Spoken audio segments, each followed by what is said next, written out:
Korea's industrial sector moved on three fronts this week. SK cleared the first regulatory gate for a joint venture targeting 10 gigawatts of renewable energy. Hyundai Motor's summer labor dispute is now threatening the production timeline for 6 new vehicle models. And Korea's first petrochemical sector consolidation launches next month. These are not isolated stories. They define how Korea's industrial base is being reshaped right now. It's Monday, August 10th. Let's take a look at a key development in Korea's industry sector. Korea has been under government pressure to consolidate industrial overcapacity.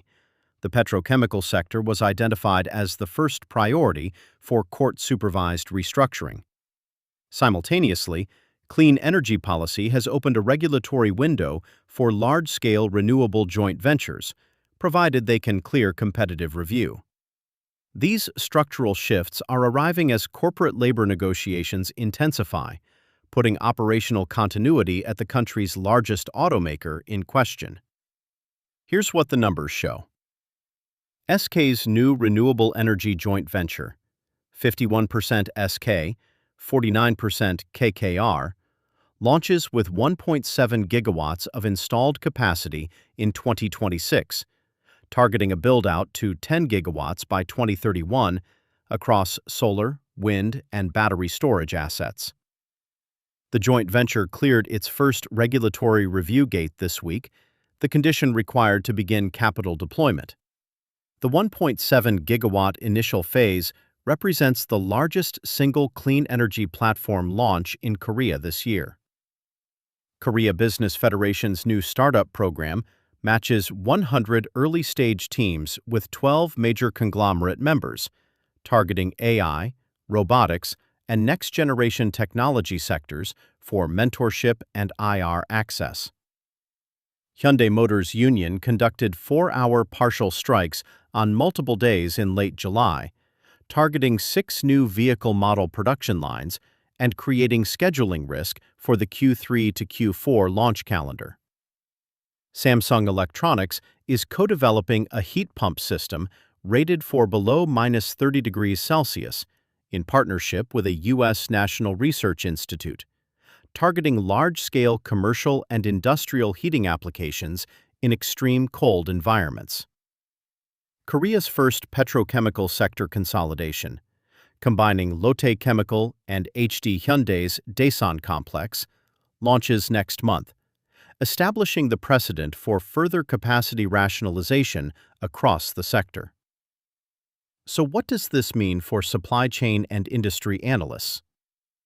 Earlier, we said clean energy at scale, auto production risk, and petrochemical consolidation.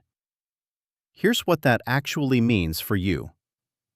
SK's 10-gigawatt renewable platform changes the industrial power procurement equation for any manufacturer evaluating Korea as a production or supply chain anchor. Hyundai's production risk is real but bounded. The dispute is over Q3 scheduling, not the vehicle lineup itself, and resolution historically comes before the year-end launch window closes. The Daesan merger sets the template for further consolidation in Korea's overcapacity industrial sectors. Supply chain managers sourcing naphtha and downstream derivatives should model for counterparty structure changes effective Q4 2026. 3 things to watch. First, SK-KKR's initial power purchase agreement announcements. These confirm which industrial customers anchor the 10-gigawatt build-out and reveal the commercial pricing structure. Second, Hyundai Motor's next labor negotiation deadline, the critical gate before Q3 production allocation freezes and second-half model launches become locked. Third, antitrust clearance for the Lotte HD Hyundai Daesan merger, the final condition before the combined entity takes effect and supply chain counterparty changes propagate downstream. That's today's AI Prism Industry Daily. This episode was produced with AI assistance based on Seoul Economic Daily reporting and reviewed by a human editor. AI Prism is a WAN IFRA award-winning series. We'll be back tomorrow.